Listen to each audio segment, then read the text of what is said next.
पिंपरी तालुक्यामध्ये फुलोरा या गावी आता आपल्यासोबत ते तालुका कृषी अधिकारी सचिन पानसरे आणि त्यांची संपूर्ण टीम आहे. आणि ह्या गावामध्ये एक छोटंसं प्रात्यक्षिक घेत आहोत. त्या प्रात्यक्षिकाचा जो उद्देश आहे, पाय सांभाळा की याच्यामध्ये तुम्ही बाहेर जर बघितलं तर तिथे पराठ्या ज्या आहेत त्या अशा गोळा केल्यानंतर शेतकरी जाळून टाकतात आणि त्याचा जे काही थोडंफार राख आहे ती त्या शेतामध्ये मिसळते. पण ही जी एक पद्धत आहे त्या नवीन पद्धतीमध्ये आपण राख न होऊ देता काडी कचरा जो आहे त्याचा आपण बायोचार म्हणजे कोळसा बनवणार आणि त्याचा पुढे उपयोग कसा ते नंतर आपण याच्याबद्दल चर्चा करूया. आता यामध्ये आपण एक खड्डा घेतलेला आहे. हा साधारण 1 मीटर बाय 1 मीटरचा खड्डा आहे आणि 45 अंशामध्ये याचे कोन उतरत आलेले आहेत आणि बुडाला तो लहान झालेला आहे.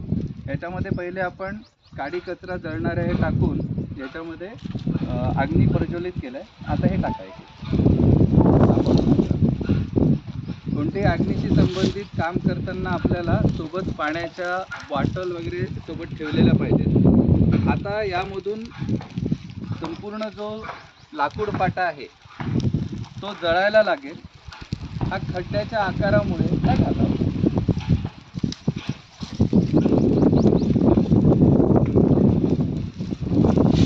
खड्ड्याच्या आकारामुळे याला जेवढ्या प्रमाणात हवा मिळायला पाहिजे या बाजूला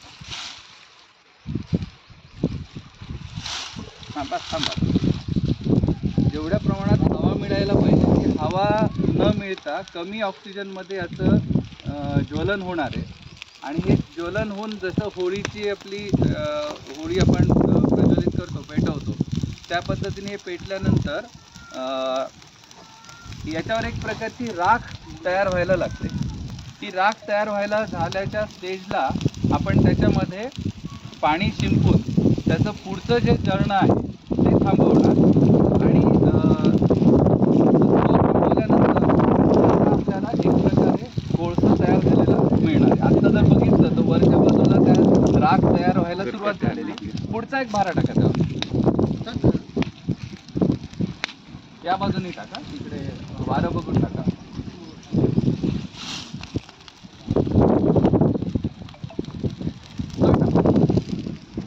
एक छोट्या खड्ड्यामध्ये आतापर्यंत साधारण 2 पेक्षा जास्त भारे आपण याच्यामध्ये टाकलेले आहेत आणि ते या पद्धतीने प्रज्वलित झालेला आहे. खालच्या बाजूचा जो आहे तो जसा जसा जळल्यानंतर हलका होतो तो दबत जातो आणि वरतून आपण परत भारा त्यामध्ये टाकू शकतो.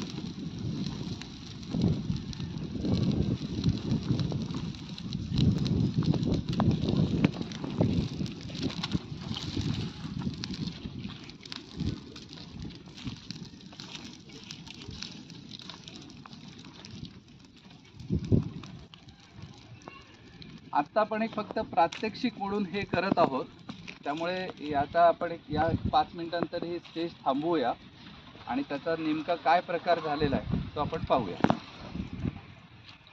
त्यावर राख तयार झालेली दिसायला लागली. जेमतेम 10 मिनिट झाले असतील आपण हे सगळं लावू.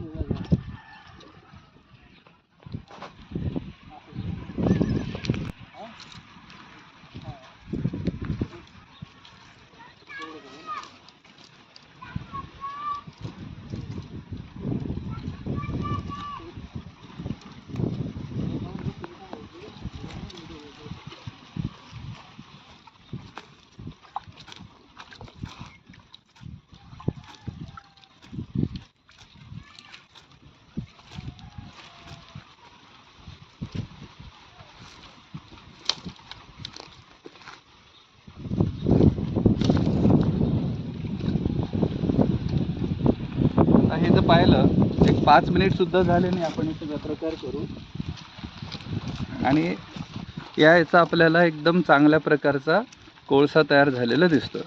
फक्त 10 मिनिटांमध्ये पूर्ण राख न होता हा कोळसा तयार झाल्यामुळे याचा वापर आपण सहजगत्या पुढच्या पिकाकरता वापरू शकतो. आता हे जे लाकूड आहे याचा कोळसा झाल्यानंतर हा कोळसा जमिनीमध्ये या आकारात तुकडा करून आपण गोमूत्राच्या पाण्यामध्ये हे भिजून ठेवणार 2 ते 4 दिवस. याच्यामध्ये खूप सूक्ष्म सूक्ष्म छिद्र आहेत. या छिद्रामध्ये जीवाणू जाऊन बसले की आपल्याला पुढचे 30 ते 70 वर्ष हे खताच्या फॅक्टरीसारखं जमिनीत काम करणार. एवढंच जे आपण बायोमास तयार केलेलं आहे त्याचं जाळून राख करण्यापेक्षा या पद्धतीने केलं तर ही खताची फॅक्टरी आपल्याला पूर्ण याच्यामध्ये काम देणार आहे. आता साधारण आपण एक अंदाज पाहिला की याचा कोळसा तयार झालेला आहे. आता या केसमध्ये आपण एक प्रात्यक्षिक छोटं केलंय, हे मोठ्या प्रमाणात तुम्ही नंतर करून घेऊ शकता. आता आपण याला पूर्ण पाणी शिंपून जे आहे त्याची पुढची ज्वलनाची प्रक्रिया जी आहे ती थांबवणार.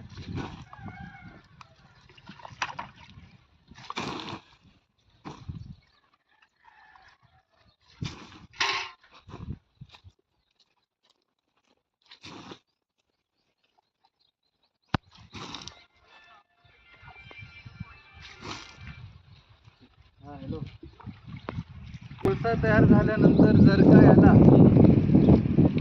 हवा लागली तर यातली जी उष्णता आहे त्याने परत हे पेटू शकतो. हा जो आकार आहे तो हवा कमीत कमी लागण्यासाठी बनलेला आहे.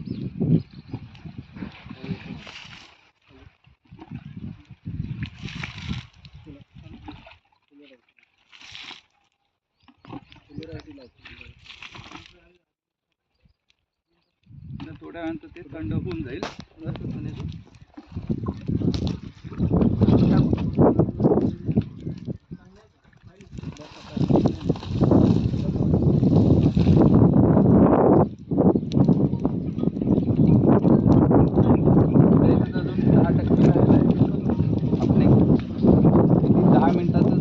पण 10% राहिलं तरी हरकत नाही, पण आपल्याला जो पाहिजे तो हा असा पाहिजे. तर इतक्या सहज पद्धतीने आपण याचा हा कोळसा बनवू शकतो. आणि हा जळण्यासाठीचा कोळसा आहे म्हणून समजायचंच नाही. हे जे आहे हे आपल्याला आपली खताची फॅक्टरी आहे ती. आता हे जसं पाणी आहे, एक पोत्यामध्ये आपण हा कोळसा भरला आणि पोत्याचं पाण्यात टाकलं, त्याच्यावरती दगड ठेवला, कोळसा हलका आहे ना, तो तरंगतोय. तो पोत्यात भरून पाण्यात टाकला गोमूत्राच्या आणि त्याच्या डोक्यावर एक दगड ठेवला, ते 2 ते 4 दिवस फिरून जाईल. त्याच्या सगळ्या सूक्ष्म चित्रांमध्ये जीवाणू बसले. आता तुम्ही पेरताना हे जर टाकलं, हे काय झालं, कार्बन येणार. 10 मिनिटांमध्ये तुम्हाला एवढं चांगलं कार्बन भेटेल. पाया हलवण्यापेक्षा आता त्याचं व्हॉल्यूम बघा आणि याचं व्हॉल्यूम बघा, लगेच लक्षात येतं. आपल्या जमिनीत गेलं आणि हे खाद्य आहे जीवाणू.